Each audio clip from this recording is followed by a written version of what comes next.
Bueno, hoy rápidamente les voy a dar una pequeña introducción a lo que es el método científico.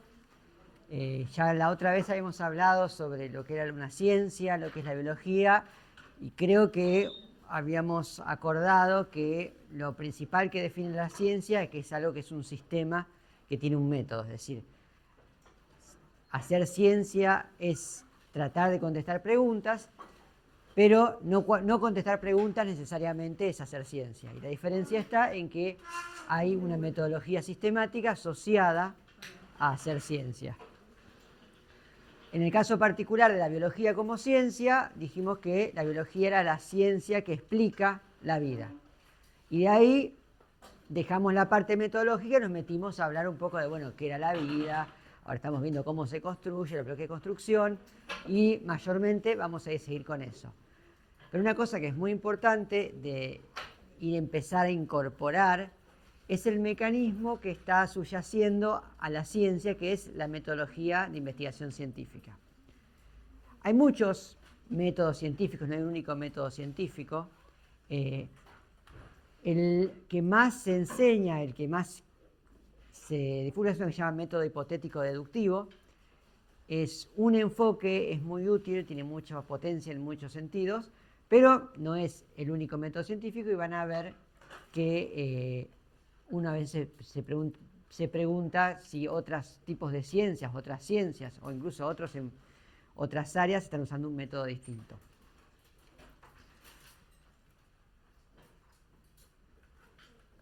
Cuando uno piensa en dónde empieza la ciencia empieza con algo que son los fenómenos. ¿Qué son los fenómenos?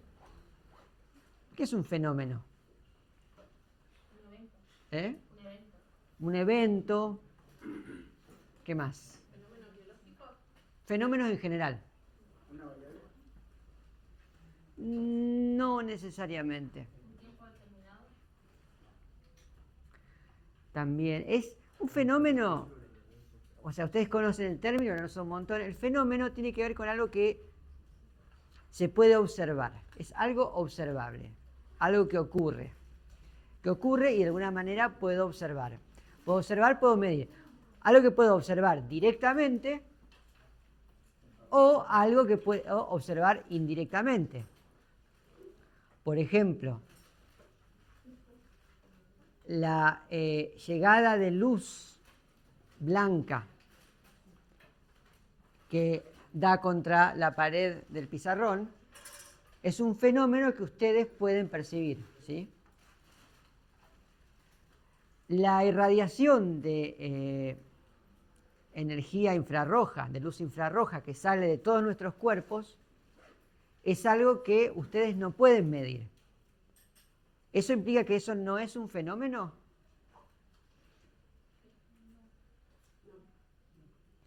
¿Es un fenómeno? ¿Por qué? ¿Cómo se puede observar? Midiendo la temperatura. Midiéndolo, por ejemplo, con una cámara infrarroja, que puede ver luz infrarroja, ¿sí? Es decir, el fenómeno es algo que nosotros de alguna manera podemos detectar y medir, ya sea directamente o a través de algún tipo de intermediario que transforma elementos imperceptibles a nuestros propios sentidos a elementos perceptibles. Una cámara infrarroja no transforma la luz infrarroja en luz visible, sino que lo que hace es percibir la luz infrarroja y emite una versión correspondiente en un espectro que nosotros sí podemos ver. Los fenómenos entonces son algo que podemos observar, ¿sí? Directa o indirectamente. Y en general lo que sucede con los fenómenos es que hay cosas que uno observa una vez y ya está, son fenómenos anecdóticos, cosas que pasaron. Pero también a menudo la observación de fenómenos repetida lleva a descubrir cierto tipo de regularidades, ¿sí? Es decir, que hay ciertos fenómenos que ocurren de modo regular y a veces fenómenos distintos que ocurren de modos encadenados. Por ejemplo, hay un fenómeno que es que todos los días si no está nublado, sale el sol. ¿Sí? Y otro fenómeno es que en general es que la noche tiende a ser más fría que el día. ¿Sí? Y consecuentemente, cuando sale el sol y por definición se hace de día, aumenta la temperatura. Claro, pero cuando sale la luna, por ejemplo, no aumenta la temperatura. Entonces hay una regularidad que tiene que ver con la luna saliendo y otra que tiene que ver con el hecho de que sale el sol y aumenta la temperatura.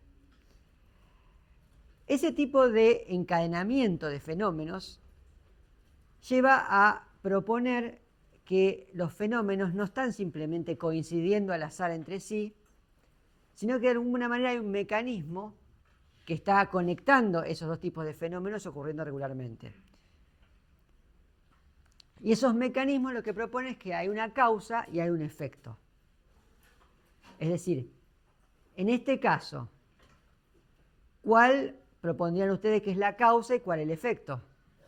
Tenemos salida del sol, aumento de temperatura.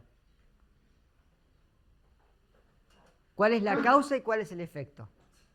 La causa es la salida del sol y el efecto es que aumenta la temperatura. Bien, ¿por qué? Por la energía que irradia el sol irradia el calor. Bien, entonces hay una apuesta de que hay una causa-efecto y que hay un mecanismo que conecta esa causa, la salida del sol, con el efecto, y ese mecanismo es la irradiación de temperatura, digamos, la irradiación de calor desde el sol hacia la Tierra que aumenta la temperatura. Hay más fenómenos asociados, por ejemplo, cuando se hace de día, además de aumentar la temperatura, también hay más luz ambiente, ¿sí? Es más luminoso. ¿Hay una relación causa-efecto entre la luminosidad ambiente y la temperatura ambiente? Porque evidentemente hay una regularidad, ¿sí? Cada vez que se hace de día hay más luz y aumenta la temperatura.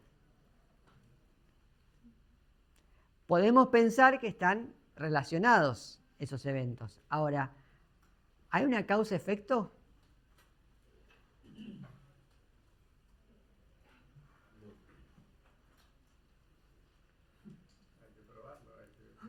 Bueno, pero uno podría proponer que sí, se podría proponer que no. Si la respuesta es sí, hay que pensar un mecanismo que hace que de alguna manera uno sea la causa, otro sea el efecto y que pueda generar ese efecto. Lo otro es decir que no, pero aún así hace falta explicar entonces por qué siempre pasan estas dos cosas juntas. ¿Cuál es la mejor explicación a que pasen esas dos cosas juntas? Que la luz proviene de una fuente de energía. ¿Qué cuál es? El sol. O sea, hay un tercer fenómeno que también es regular, que en realidad es el agente causal de los otros dos, ¿sí? Y esto lo que voy es que, en general, nosotros estamos preparados, cableados internamente para buscar patrones, ¿sí? Es decir, buscar elementos regulares en el universo que percibimos. Esos patrones generalmente vienen en la forma de cosas que ocurren conjuntamente, ¿sí? Cuando uno pasa, pasa la otra, y cuando pasa una, pasa la otra. Esto de que hay dos cosas que coocurren se llama correlación. Y es muy importante darse cuenta que una correlación puede deberse a que hay una causa y un efecto, ¿sí? Una de las dos cosas, uno de los fenómenos está causando al otro, o que ambos en realidad están conectados causalmente a un tercer fenómeno que yo puedo ver, en el caso del Sol yo lo puedo ver, o que no puedo ver, pero en realidad es el causante mecanístico de los otros dos. Gran parte de las ciencias naturales se dedica a encontrar regularidades, cosas que ocurren conjuntamente, y a darse cuenta de alguna manera si esa coocurrencia implica que hay una causa y un efecto, o simplemente son los dos efectos de una causa que todavía no conozco. Entonces lo que hacemos es observar, y la observación se transforma, lo que observamos se transforma en evidencia. Y a partir de esas evidencias, tratamos de entender mecanismos a través de un proceso de pensamiento, un proceso cognitivo que llamamos inferencia.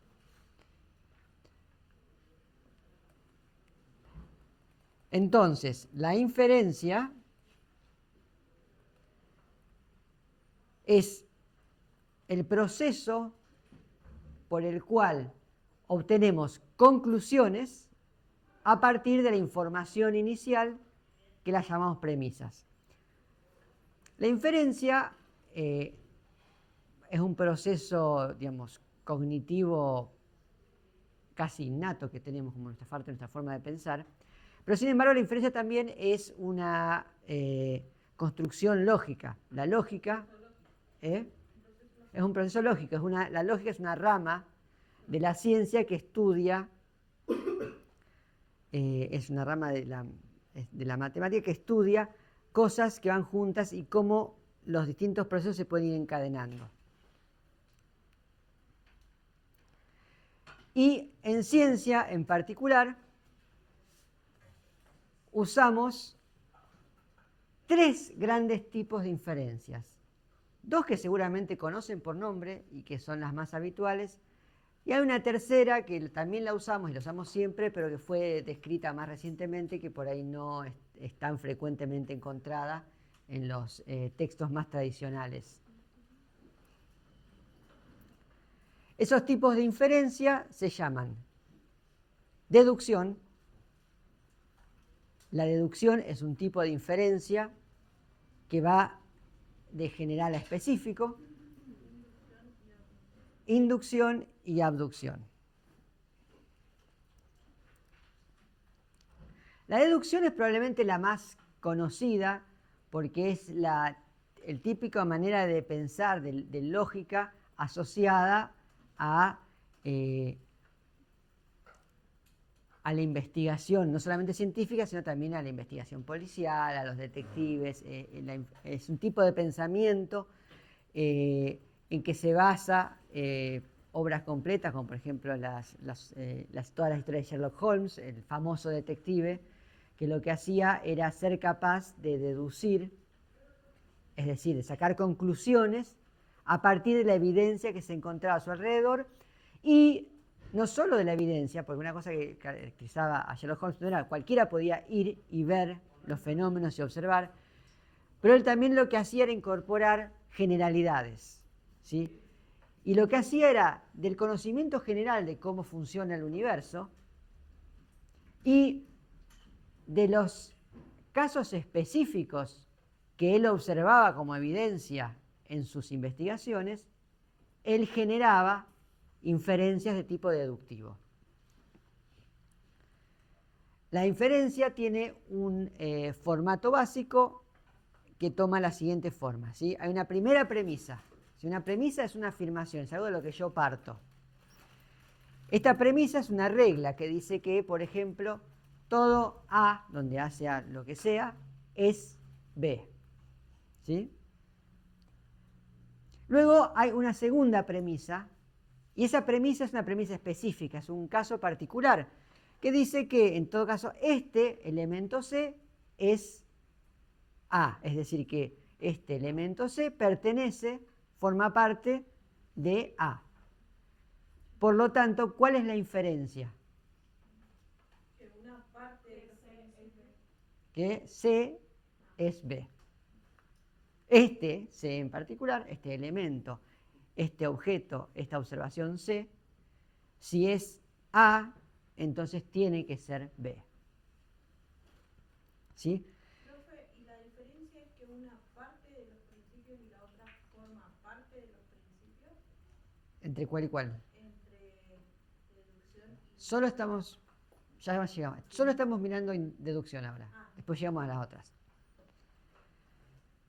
En el caso de la deducción, hay una regla lógica que dice que si la primera premisa es cierta, la premisa general es cierta, y la segunda premisa también es cierta, necesariamente la conclusión, la inferencia, también tiene que ser cierta.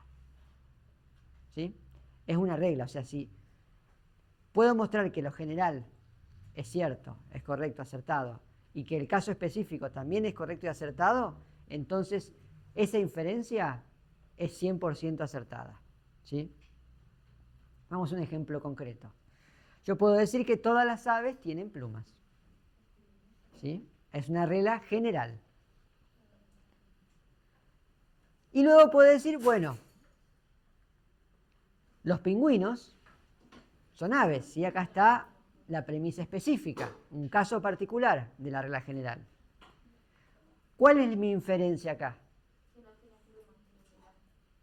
Los pingüinos, ¿qué tienen? Plumas. Te aseguro que los pingüinos tienen plumas. Esa sería la conclusión. Y esa es la inferencia, que es mi conclusión. O sea, mi inferencia es una conclusión. ¿Sí? Bien. Todo fantástico. Pero bueno, ¿qué puede pasar? Puede pasar que la premisa no sea correcta. Si la premisa no es correcta, la inferencia puede ser incorrecta. O sea, no necesariamente es incorrecta. O sea, que yo puedo llegar a una conclusión de algo que es cierto a partir de cosas que no son ciertas. ¿Sí? Por ejemplo, supongamos que yo diga, como premisa general, todas las aves pueden volar. Y después digo que los pingüinos son aves.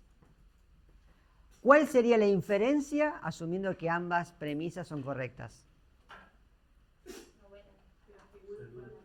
Que los pingüinos pueden volar. La inferencia que corresponde, asumiendo que las premisas son correctas, es que los pingüinos pueden volar. ¿Los pingüinos pueden volar? No. ¿Estamos de acuerdo? Entonces, ¿qué falló acá? ¿Cuál premisa? La primera. La primera no es cierta y por lo tanto, al no ser cierta, no hay ninguna manera de asegurar que la conclusión es cierta. Entonces, si la primera premisa, que supuestamente es general, no es general o no es cierta, la inferencia puede ser incorrecta. Por ejemplo, yo digo, algunas aves pueden volar, y después digo, los pingüinos son aves, de vuelta no puedo concluir que los pingüinos pueden volar porque mi inferencia primera no era general, era algún subconjunto indeterminado. ¿Sí? Entonces, de vuelta, esta es incorrecta. Y después, otra manera que puede generar una conclusión incorrecta en una deducción es que si P1 y P2 no tienen nada que ver, no se relacionan, entonces la inferencia puede ser incorrecta. O sea, si yo digo, todas las aves pueden volar, y después digo que las polillas pueden volar, ambas cosas son ciertas, bueno, en realidad una ni siquiera es cierta, uno podría llegar a que las polillas son aves. ¿Sí?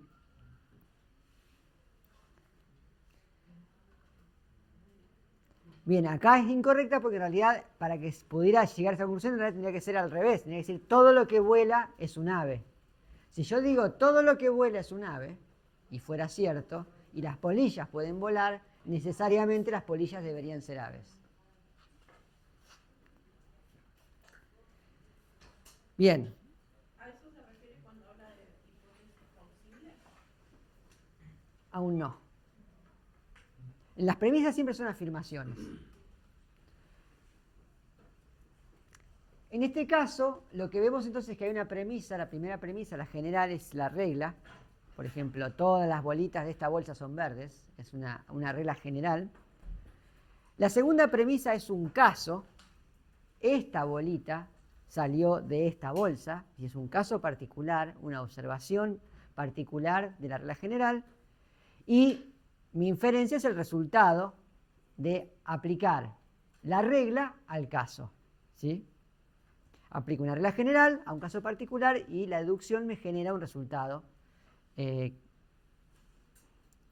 inferencia me genera un resultado, una conclusión. ¿Sí? Entonces, hay otro tipo de inferencia que es la inducción. La inducción funciona distinto que la deducción. La inducción funciona distinto porque lo que hace es ir de cosas específicas a cosas generales.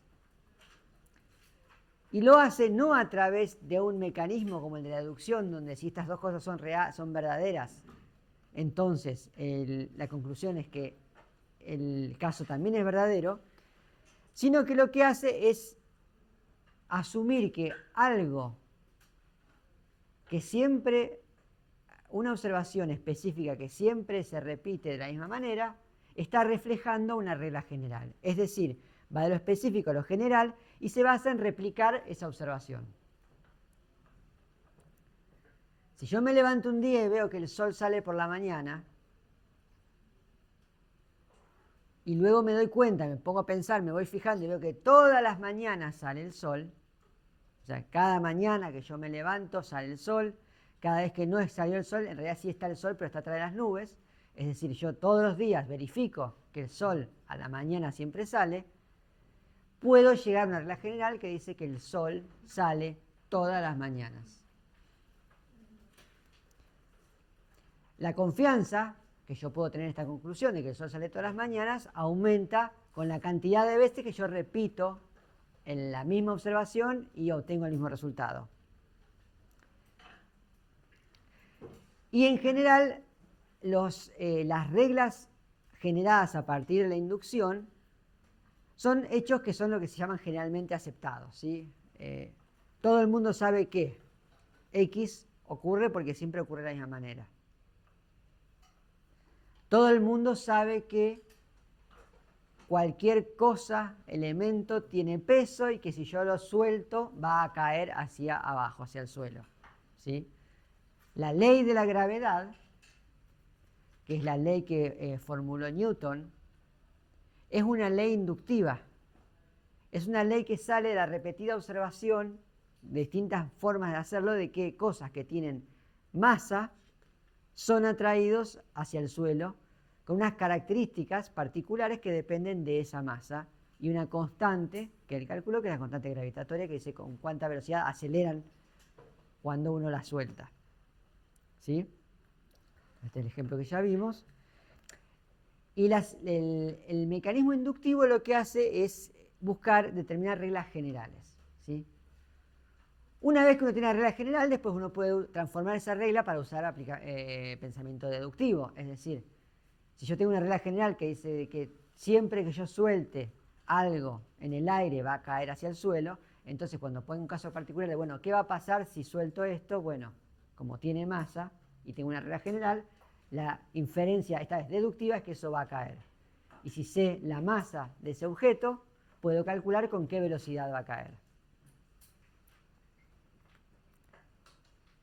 Entonces, fíjense que acá este tipo de inferencia opera al revés de la otra. Es decir, partimos del caso, esta bolita salió de esta bolsa,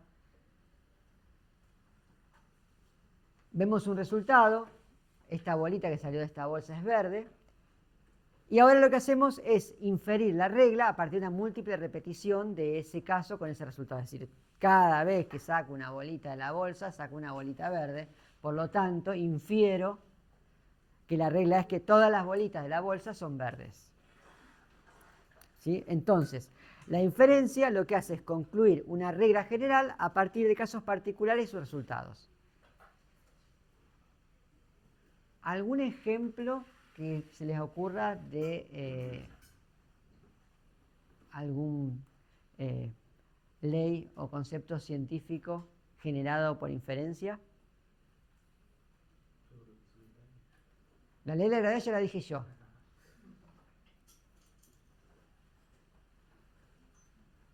¿Otra?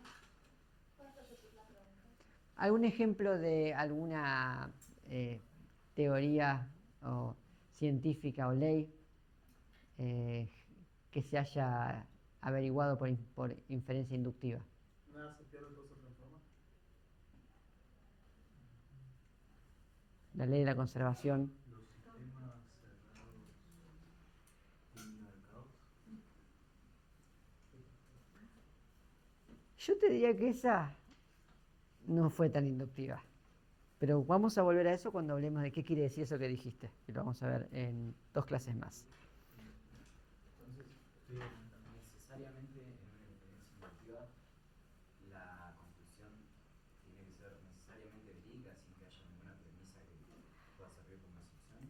ni, en realidad, a diferencia de la deducción, donde uno tiene una manera de asignar un grado de certeza, asumiendo que las premisas son ciertas, en la inducción en realidad nunca alcanzás el 100% de certeza porque requeriría infinitas repeticiones del caso, ¿sí? Para estar 100% cierto. Y es una de esas cosas donde un solo contraejemplo, es decir, una excepción, te tira abajo la regla inductiva. Entonces, cuanto más veces nosotros replicamos el experimento, más confianza tenemos en esa regla que inferimos. Sin embargo, nunca alcanzamos un 100% de confianza. Por lo tanto, esa regla siempre está sujeta a que un único contraejemplo te diga, mira, vos sabés que no. Esto que acabo de soltar, en vez de caer, quedó flotando. Salvo que haya algún tipo de explicación alternativa que no sea incompatible con la inferencia. Bien, entonces, deducción e inducción me imagino que son palabras que más o menos la tenían en mente, si no con esta definición formal como parte del vocabulario normal. Tomando en cuenta eso, la definición de una inducción, me olvidé el nombre, de que es por observar casos repetidos, ¿no debería ser, por ejemplo, la mayoría de las veces de los días el sol sale por tal lado? O sea, se debería como considerar el hecho de que puede ser que no ocurra en la definición misma, me refiero. No. Lo que sí vos podés hacer es que tu regla no tiene que ser un absoluto de todo o nada. Claro. Vos podés tener una regla que dice que el 80% de las veces algo va a suceder de una manera, el 20% va a suceder de una manera distinta, ¿sí? O sea, uno puede tomar un fenómeno como decir, bueno, yo tiro una moneda y puedo deducir que simplemente a fuerza de tirar y ver que cae, que el 50% de las veces cae de un lado y que el 50% cae del otro, ¿sí? Y eso también sería una regla por inferencia. Fíjense que muchas veces las cosas a las que uno llega, las conclusiones que uno llega por inducción, tienen un problema que es que no hay necesariamente implícita una causa y un efecto, ¿sí? Es decir, yo puedo llegar a alcanzar la regla de que el sol sale todos los días o de que las cosas son atraídas hacia el suelo con una cierta velocidad y aceleración sin saber por qué, ¿sí? Es decir, yo puedo alcanzar reglas de cómo funciona el universo, explicar y describir patrones que incluso pueden ser predictivos y no saber por qué. ¿Cómo funciona? Del mismo modo que yo puedo manejar un auto o usar una computadora sin saber cómo funcionan, ¿sí? Yo lo que aprendo es a que si yo aprieto ciertas teclas, uso ciertos comandos o muevo la palanca de cambio, el acelerador y el freno y el embrague de cierta manera, el auto va a responder de una manera determinada. O una bici. O una bici, o prácticamente cualquier cosa. Es como que saber cómo funcionan las cosas está muy bien para usarlas, pero no necesariamente nos ayudan a entenderlas, ¿sí? Entonces, la inferencia inductiva por sí misma no es demasiado buena a la hora de generar conocimiento científico. La deductiva es útil salvo por el pequeño detalle de que primero hay que llegar a las reglas generales, ¿sí? Si te dan como premisa, como una especie de cosa que no se discute, es una cosa, pero bueno, ¿cómo alcanzás esas reglas? ¿Siempre se mantiene en orden las premisas o puede ser, premisa general? Siempre tiene que haber una general y una específica. Vos las podés decir en el orden que quieras. Yo puedo decir, bueno, mirá, saqué una bolita de esta bolsa y mi regla me dice que tienen que ser todas verdes, así que esta va a ser verde. Ahí yo lo dije al revés y sin embargo hay una general y una específica. Para poder elaborar una conclusión, sí o sí necesito dos premisas. Sí. En este sistema simplificado, ¿no? Luego hay un tercer tipo de inferencia que es la inferencia abductiva, que va de lo específico a lo general. Esta es parecida también a la deducción, a la inducción, pero funciona distinto. Porque en vez de intentar repetir la misma observación un montón de veces y alcanzar una conclusión por repetición, esta es la que trata de buscar la mejor explicación dadas las observaciones disponibles. Por ejemplo, salgo de mi casa y veo que el césped que está en la entrada está mojado. Entonces yo puedo proponer explicaciones a ese fenómeno. ¿Por qué está mojado? No me esperaba que estuviera mojado. Puede ser que llovió a la noche, puede ser que alguien regó a la noche, ¿no? Son dos posibles explicaciones. Rocío lo vamos a poner dentro de lluvia. ¿Sí? Ambas explicaciones podrían explicar por qué el pasto está mojado. ¿Cuál es mejor? Bueno, muchas veces evaluar cuál es la mejor de las dos explicaciones implica, bueno, seguir mirando. Si yo hago una observación nueva, por ejemplo, me fijo un poco y veo que hay una manguera que está conectada al regador y el regador está conectado a la canilla, cosa que normalmente no sucede.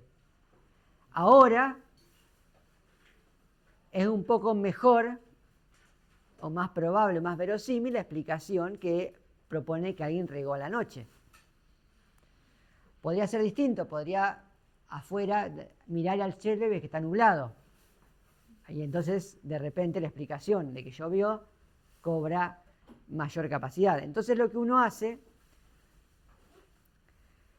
es, con este sistema abductivo, buscar relaciones causa-efecto. Es decir, no alcanza con inducir simplemente como una repetición del fenómeno observado, sino que lo que quiero es buscar explicar cómo sucedió algo. Entonces, en el caso de la abducción, lo que uno tiene es una regla, ¿sí?, que dice que todas las bolitas de esta bolsa son verdes. Y lo que tiene uno después es el resultado, que dice, esta bolita es verde. ¿Cuál es la mejor explicación a que esta bolita sea verde cuando yo sé que en esta bolsa todas las bolitas son verdes?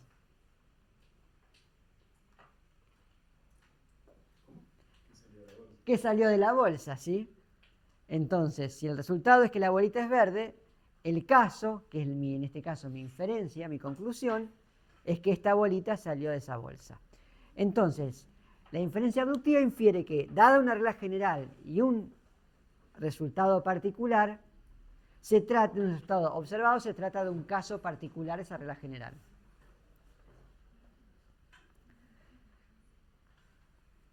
En PEDCO, en la primera unidad, que recién ahora estamos viendo, para los que les resultó sumamente frustrante que hayamos empezado por la segunda unidad, hay un montón de material que explica, hay 4 artículos cortos de un blog que son súper accesibles, explicando todas estas cuestiones de los distintos tipos de inferencia y cómo se conectan, y más lo que vamos a ver. Y después hay un artículo muy interesante sobre la filosofía de Peirce, que fue uno de los que definieron este término de abducción como la manera de generar hipótesis. Bueno, la mejor explicación a lo que se observa. Entonces la abducción sería como la inducción, pero buscando más explicaciones. La inducción lo que hace es derivar una regla general a partir de todas esas observaciones repetidas particulares, ¿sí? ¿De una sola observación? No, del conjunto, pero generalmente es la misma observación repetida. O variantes que llevan a lo mismo, entonces vos te permiten generar una regla general que dice que si esto siempre ocurre de esta manera. La abducción da un paso más y trata de decir por qué estas cosas ocurren de la misma manera, ¿sí? Entre las tres, deducción, inducción y aducción, vamos a tener las 3 patas principales de lo que llamamos el método científico hipotético deductivo. Y ahora van a ver un poco más, y como probablemente ya vieron algo de qué es el método científico, vamos a tratar de que caiga todo en su lugar. Bien, ¿qué es el método hipotético deductivo? Muchas veces llamado el método científico, de vuelta no es el único.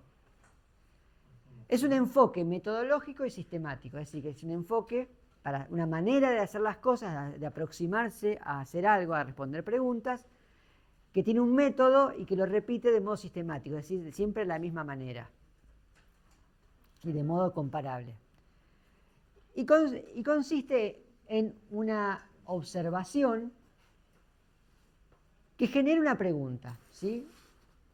Es decir, yo observo algo y esa observación me lleva a preguntarme algo. Es decir, que la observación no es, miro cualquier cosa y lo veo y ya. Es una observación de algo que me llama la atención, ¿sí? Peirce mismo dice que lo más importante para el método científico, el pensamiento científico, no es simplemente la observación de algo por observarlo nomás, sino es darse cuenta de que hay observaciones que son sorprendentes. ¿Sorprendentes por qué? Sorprendentes porque de alguna manera van en contra de nuestro día a día, ¿sí? Si yo veo que pasó un auto, eso es una observación, pero no es sorprendente porque todo el tiempo están pasando autos.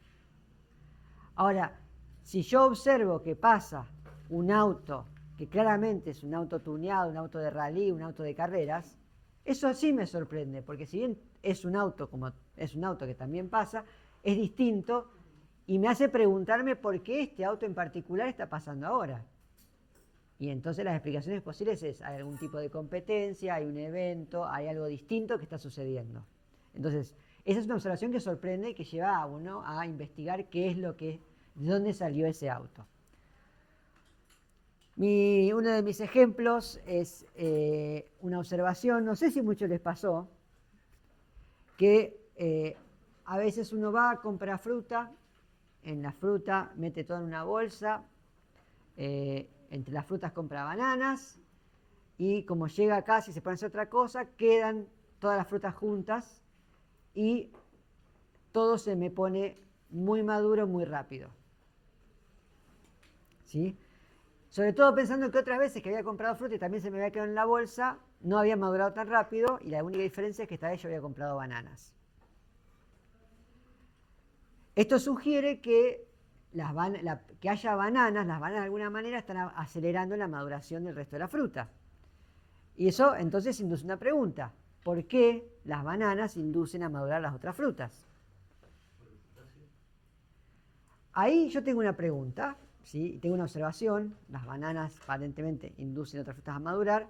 Y entonces ahí la pregunta lleva a la necesidad de generar una posible explicación, una o más posibles explicaciones. El proceso de generar estas posibles explicaciones es un proceso de inferencia abductiva, es decir, uso la abducción para generar una posible explicación y esa posible explicación se llama hipótesis. La hipótesis es una explicación que generalmente es un tipo de mecanismo. Por ejemplo, de alguna manera, las bananas se comunican con las otras frutas, emiten señales y las incitan a madurar. Bien, entonces, yo tengo una posible explicación. Podría tener otras. Entonces, lo que corresponde ahora es hacer algo para ver si esa explicación tiene algún sustento. El método hipotético deductivo propone que una vez que uno propuso una explicación posible, uno tiene que tratar de hacer algún tipo de prueba que ponga, que testee si esa explicación posible tiene sustento, tiene capacidad de generar explicaciones adicionales. Por lo tanto, lo que uno hace es tratar de generar una predicción de algo que uno esperaría que ocurra si esa explicación es verdadera. Y eso es lo que se llama la predicción. La predicción lo que hace es una afirmación, una conclusión que se deduce, por inferencia deductiva, de el suponer que la regla que se afirma en esta hipótesis es verdadera. Es decir, si yo digo que la regla es que las bananas emiten señales durante la maduración, entonces, si yo de alguna manera aíslo a las bananas del resto de la fruta, esa señal no va a llegar y la fruta ahora ya no va a madurar más rápido, ¿sí? Entonces, fíjense que ahí lo que estoy proponiendo es un escenario específico, un experimento, es una manipulación de la situación específica y un resultado que yo esperaría que ocurra en caso de que mi explicación sea cierta.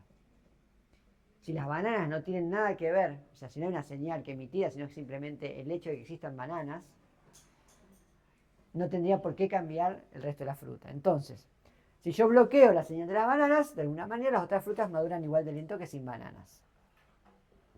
¿Sí? Y eso me lleva entonces a realizar un experimento. El experimento es una observación intencional y típicamente repetida. Es decir, yo no solo hago el experimento una única vez, sino que lo repito varias veces para asegurarme que el resultado siempre sea el mismo. El experimento lo que va a hacer es contrasta la predicción derivada por deducción de la hipótesis con la cruda realidad. ¿Por qué? Y porque si yo hago el experimento y lo que ocurre es distinto a lo que yo deduje que tenía que ocurrir, es decir, la conclusión de mi deducción es incorrecta, ¿qué quiere decir entonces? Que la hipótesis es incorrecta, ¿por qué? Porque ya dijimos que la deducción, si la hipótesis, si la premisa general, que es la hipótesis, es correcta, entonces la conclusión tiene que ser correcta. Por lo tanto, si lo que yo encuentro es distinto a lo que yo había predicho, eso quiere decir que la conclusión final es que la hipótesis, es decir, la premisa general, era incorrecta. Una vez que yo replico este experimento, o replico distintas variantes de este experimento, es decir, pongo a prueba la hipótesis de distintas maneras, lo que voy a tener es que o en algún momento descubro que la premisa general era incorrecta y por lo tanto que la hipótesis es falsa, es decir, mi explicación no es la correcta, o hago una serie de experimentos y todos coinciden o ninguno logra mostrar un resultado que contradice esa predicción.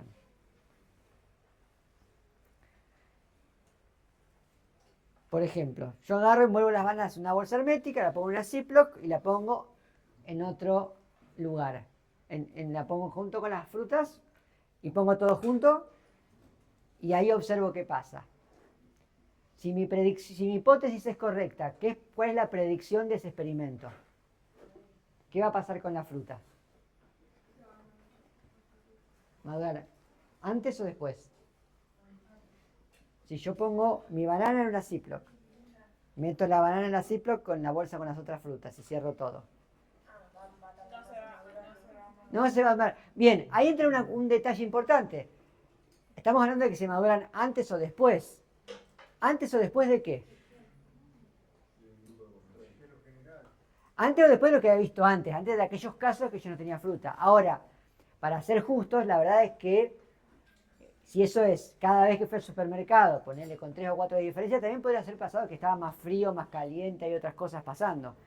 Entonces la mejor manera de tener confianza en mi resultado es hacer controles para el experimento. Controles para el experimento son variantes del experimento que me permiten contrastar mejor los resultados. Entonces yo tengo una variante del experimento, o lo que vamos a llamar un tratamiento, que es mi banana en la bolsa Ziploc con otras frutas, unas manzanas, unas peras y unas naranjas. Todos en una bolsa.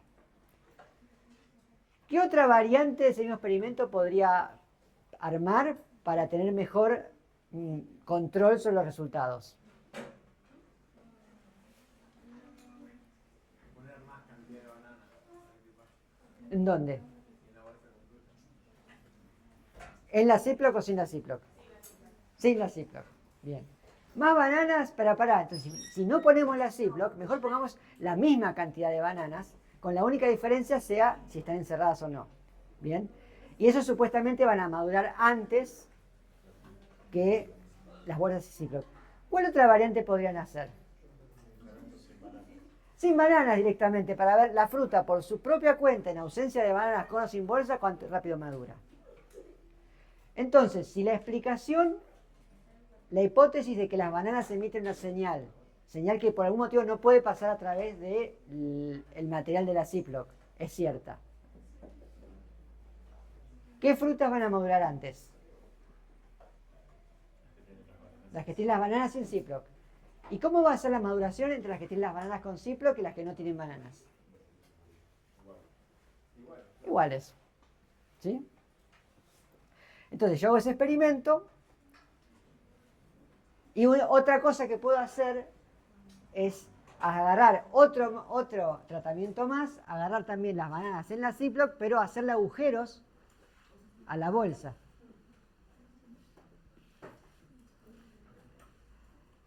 Esto lo que me permite es ir generando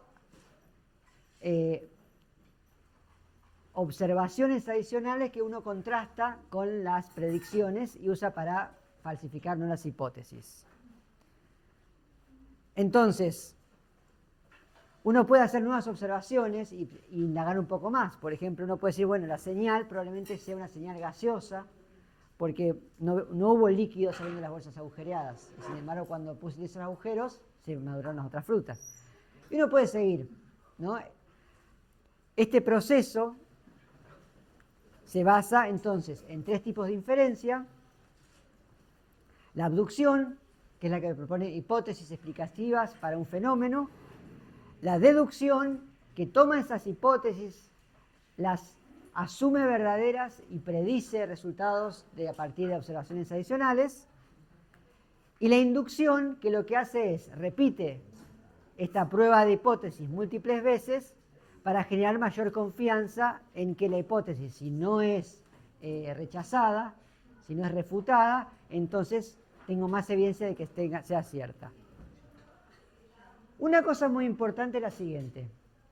¿Alcanzo en algún momento la certeza absoluta de que mi hipótesis es correcta? No. ¿Por qué no? Porque la inducción no tiene todo. Porque estoy usando un método inductivo para reforzar esa hipótesis y la inducción nunca es absoluta, porque nunca puedo hacer todos los experimentos posibles, ni repetir todas las veces posibles. Por lo tanto, una hipótesis nunca se comprueba al 100% de certeza. Pero cualquier resultado experimental que contradice la hipótesis alcanza para refutarla. Y eso es muy importante porque en realidad es mucho más fácil y más confiable refutar una hipótesis que no refutarla. Por lo tanto, si ustedes quieren un resultado en el que quieren estar 100% confiados, el resultado que tienen que buscar tiene que ser el resultado de refutar la hipótesis, no de demostrarla. ¿Sí? Eso es muy importante porque en general la mayor parte de la gente que se inicia en ciencia termina entendiendo que el objetivo de la ciencia es demostrar tus hipótesis. ¿El razonamiento lógico parte de este método? Eh, ¿Deductivo o del experimental? El razonamiento lógico siempre es lógico. El método científico usa esa combinación de razonamiento lógico y de observaciones empíricas para alcanzar cierto nivel de confianza en las explicaciones posibles. Entonces, una hipótesis es buena en tanto que explique lo más posible y en tanto que no sea contradecida por la evidencia. ¿Es la hipótesis final? Nadie lo sabe. Hasta que alguien encuentre una mejor y es que explique más cosas. Lo cierto es que el proceso científico entonces no se acaba acá. En realidad lo que uno hace es que va iterando, va generando un proceso donde hay un ciclo y en cada ciclo uno fue descartando hipótesis e incorporando cosas nuevas, aumentando el nivel de detalle y ese ciclo lo que va haciendo es aumentando el nivel de confianza y detalle en el conocimiento que tenemos. ¿Sí?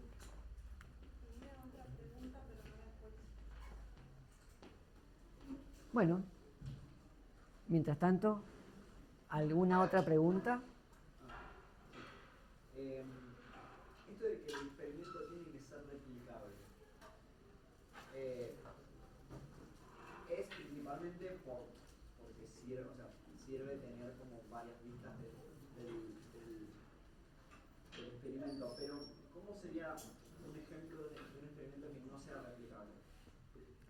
Un experimento no replicable. Suponete que vos estás haciendo un trabajo de muestreo a campo, ¿sí?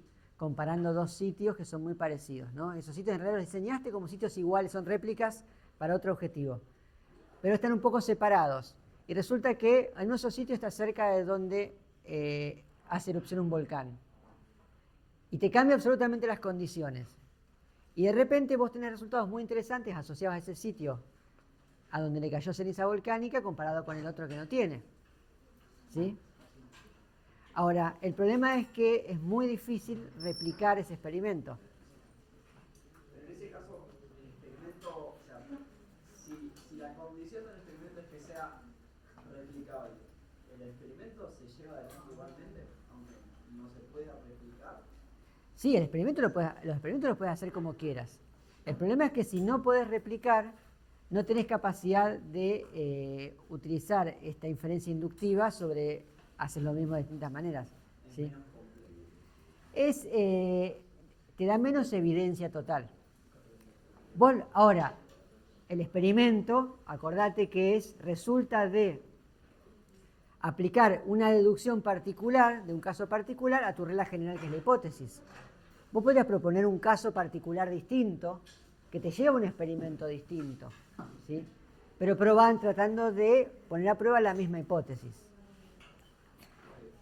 ¿Sí? Lo más importante de las hipótesis es que se tiene que poder demostrar que son incorrectas. Una hipótesis que no se puede demostrar que sea incorrecta no es una hipótesis científica. Eso es súper importante. Si vos en una hipótesis vos pones, bueno, hago este experimento, pero todos los posibles resultados puedes explicar, dar una explicación alternativa que hace que la hipótesis no sea falsificada, o sea falseada, entonces esa hipótesis no te sirve.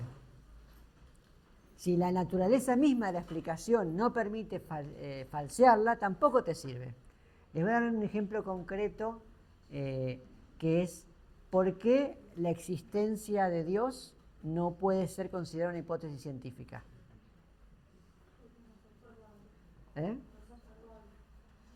Porque no es observable, no es medible, y cualquier prueba que uno pone puede ser, por la misma naturaleza divina, puede salir como sea sin que eso demuestre que no existe, ¿sí? Entonces, la propuesta de un ser omnipotente, omnipresente y omnisciente no es que uno diga no es científica, no es falsa, sino que simplemente no es planteable como una hipótesis científica, ¿sí?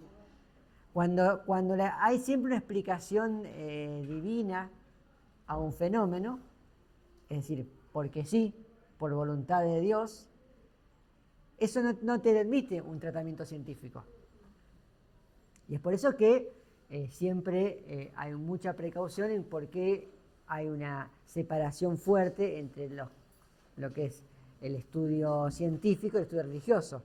No porque sean incompatibles en una persona, sino porque son metodologías básicamente distintas, son cosas distintas.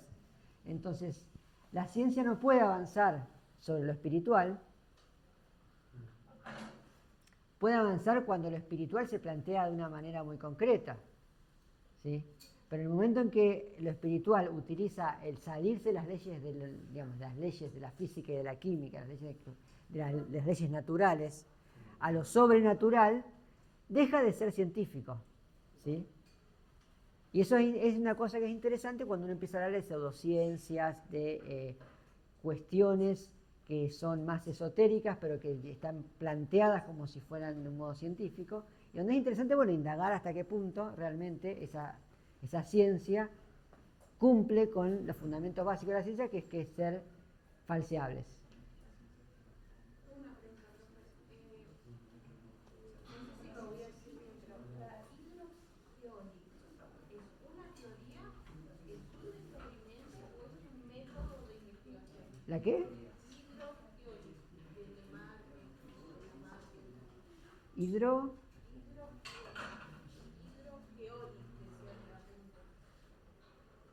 ¿cuál apunte? Y englobado con, yo lo desglosé un poco y era del Bautista Fundamentos, me faltó como teoría fundamental de Bautista y Marx. ¿De qué? Así me sale. Neces- Bautista, Bautista sí, Lemarck. Lemarck. Propone una visión dinámica de la Tierra donde el agua es un agente principal de cambio geológico constante. Sí. No la conocía. Está en la punta. Ah, bueno, después después lo voy a buscar bien. Nos vemos.